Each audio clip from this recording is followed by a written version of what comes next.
This is a story about a world obsessed with stuff. It's a story about a system in crisis. We're trashing the planet, we're trashing each other, and we're not even having fun. The good thing is that when we start to understand the system, we start to see lots of places to step in and turn these problems into solutions.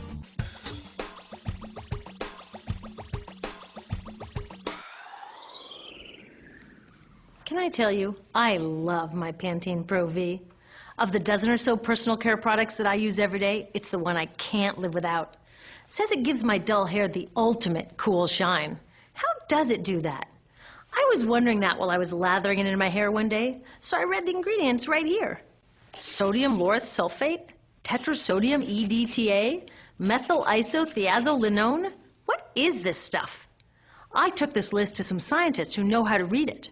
Turns out my Pantene contains a chemical linked to cancer. And lots of other products in my bathroom, from sunscreen to lipstick and even baby shampoo, also contain chemicals linked to cancer or other problems like learning disabilities, asthma, and even damaged sperm. Like most parents, I try to keep my family safe. But now I find out my bathroom is a minefield of toxins? What are we supposed to do? To find out the answers, we have to go back to one of the key features of our materials economy: toxics in, toxics out. If, at the factory, you pour toxic chemicals into a product, like baby shampoo, you're going to wind up with toxic baby shampoo, and toxics in workers, communities, and, babies. So let's take a closer look at this toxic outrage where it seeps into our lives every day, in the bathroom. The average woman in the U.S. uses about 12 personal care products daily. The average man about 6. Each product containing a dozen or more chemicals. Less than 20% of chemicals in cosmetics have been assessed for safety by the industry's safety panel, so we just don't know what they do to us when we use them. Would you fly on an airline that only inspects 20% of its planes? Of course, not all of these chemicals are dangerous, but we know that many are. Some are carcinogens. That means that they can cause cancer. Others are neurotoxins and reproductive toxins, proven to mess up brain development and reproduction in animals. Wait a minute, we're animals too. It's like a giant experiment. We're using all these mystery chemicals and just waiting to see what happens. One thing we do know is that they're getting inside us. I had my body's toxicity levels tested, and I'm loaded with things like mercury, flame retardants, triclosan, and lead. We all are. Even babies are being born pre-polluted. Now, I know we can't live in a lead-free world, but do we have to put lead in our lipstick? I don't know. Maybe it's my fault. Maybe I just bought the wrong thing. At the store, the choices seem endless.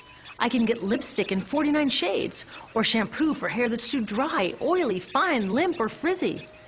But what about the choices that really matter? Like the choice to buy products that are safe? It turns out the important decisions don't happen when I choose to take a product off the shelf. They happen when companies and governments decide what products should go on the shelves. So who are these companies? This is Procter & Gamble. They're the ones offering me Herbal Essences, the #2 shampoo in the country. It contains toxic petrochemicals made from oil. Since when is oil an herb? On cosmetics labels, words like herbal, natural, even organic have no legal definition. That means that anybody can put anything in a bottle and call it natural, and they do. I mean, can you imagine a top seller called Petro Essences? Gross. What's even nastier are hair relaxers marketed to 5-year-olds and skin whitening creams. These are super toxic, both in their ingredients and in the message they send about what beauty is. Ooh, here's Estee Lauder offering me a chance to help find a cure for breast cancer. That's nice. But wait, they're also using chemicals linked to cancer. Don't you think the best way for Estee Lauder to fight cancer is to stop using those chemicals in the first place? So really, I get to choose between meaningless claims on a bottle. But these guys get the real choice about what goes into those bottles. And that happens back here, at the factories where they're formulated. Why do the makers of these products use all these toxics? Are they trying to poison us? No, they're just working from a 1950s mindset when people were totally swept up in better living through chemistry. In all that excitement, they forgot to worry about human health impacts. That was years ago, and they are still using these same old toxic chemicals. Today, big cosmetics companies say the doses of poison in their products are small enough to be harmless. Yeah, maybe if you use them once a year. I guess they never get out and see that their products are being used and combined with other products every day. A little toxic dose under your arms, a little more on your hair, on your lips. And workers in nail and hair salons get dosed all day long. So the industry is used to doing things this way, and they can. Because even now that scientists have linked the chemicals they're using to all sorts of problems, there are no laws to get rid of them.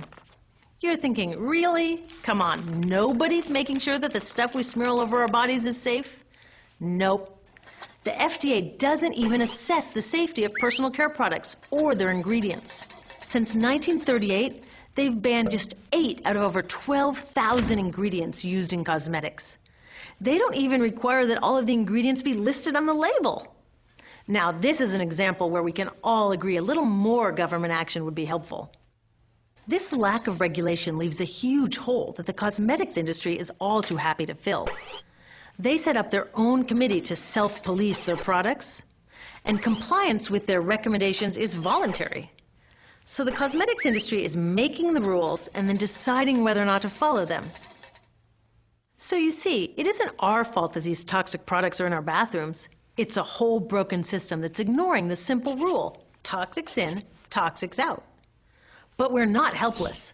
There are resources online that we can use to protect ourselves by identifying the best possible choices in the store. But the real action is with people working to change the system. Because if we really want to solve this problem, we got to start here with these guys. Women, parents, workers, people all over the country are demanding that Congress pass a new law, giving FDA the power to make sure that our personal care products are safe. We need common sense laws based on the precautionary principle. That means that when you're dealing with hazardous chemicals, just err on the side of caution. Let's not debate how much lead should be allowed in lipstick. Just get the toxic chemicals out of our products.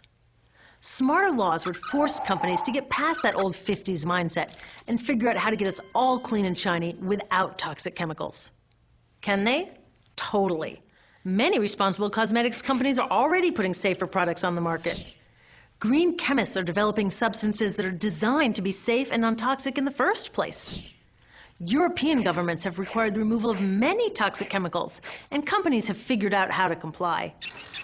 When cosmetics are reformulated to be safe and labeled honestly, then we can feel comfortable with the choices available at the store.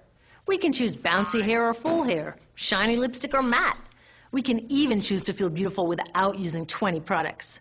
But we'll know that whatever we choose, the most important choice, the choice to be safe and healthy, has already been made.